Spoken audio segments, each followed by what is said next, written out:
Last কয়েকদিন যাবৎ দেশে যেই পরিস্থিতি চলতেছে এর কারণে আমাদের দেশের অনেক সম্পদ নষ্ট হয়ে গিয়েছে।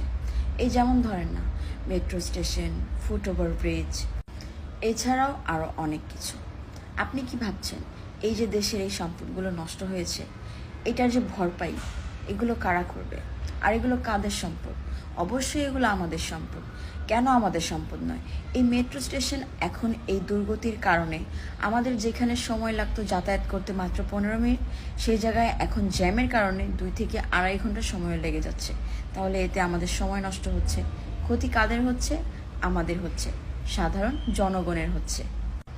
আর এই metro station, foot over bridge, এই যে ক্ষয়ক্ষতি হয়েছে, এগুলো পুনরায় আবার আগের স্থানে আনতে কমপক্ষে 1 বছরেরও বেশি সময় লাগবে। আর এর জন্য যে পরিমাণ অর্থ লাগবে সেগুলো কারা দিবে বলেন তো? এই আমাদের মতন সাধারণ